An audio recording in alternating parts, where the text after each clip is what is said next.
అంతట్లో కూడా యెహోషువ కుటుంబం అనే నీ మహిమ కొరకు ఆశీర్వదించబడే కుటుంబముగా మీరు వర్ధిల్లింప చేయవలసిందిగా కోరుతూ, తమ్ముడు ప్రేమించి ఇచ్చిన అన్నను బట్టి, అలాగే చిన్నబాబుని బట్టి, కుటుంబాన్ని బట్టి, వాళ్ళ సానాన్ని బట్టి, కుటుంబం అంతటిని బట్టి ఉన్నాను.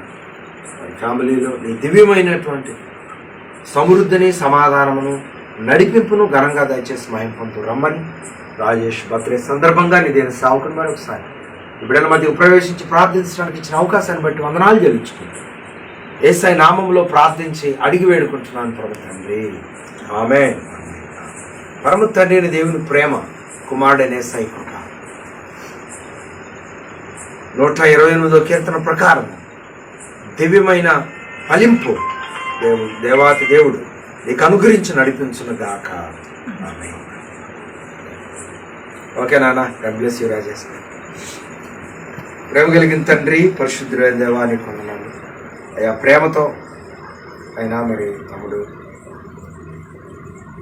లక్ష్మయ్య బిడ్డ ప్రేమతో సేవకులైన ఆహ్వానించి రాజేష్ బర్త్డే సందర్భంగా అసలు ప్రార్థన చేయించడానికి అవకాశం ఇచ్చారు. అలాగే ఘనమైన సమర్పించి కానుకలు నీకు మహిమార్గమైన పనులు ఉపయోగించడానికి సహాయం చేస్తున్నామని వీళ్ళు దీవించమని మరొకసారి రాజేష్ చదువులో, ఎదుగుదలలో కృపను గురించమని తల్లిదండ్రులు చేస్తున్న పనిలో ఫలింపునిచ్చి నీ నామానికి మహిమ తెచ్చుకున్నాను. యేసు నామములో అడుగుతున్నాను పరమ తండ్రి, ఆమేన్. ఆహా, వచ్చారా? పోనీలే, ఆమేన్ అనే దానికన్నా అందుకున్నారు. ఓకే నాన్న, సంతోషం. రండి రండి.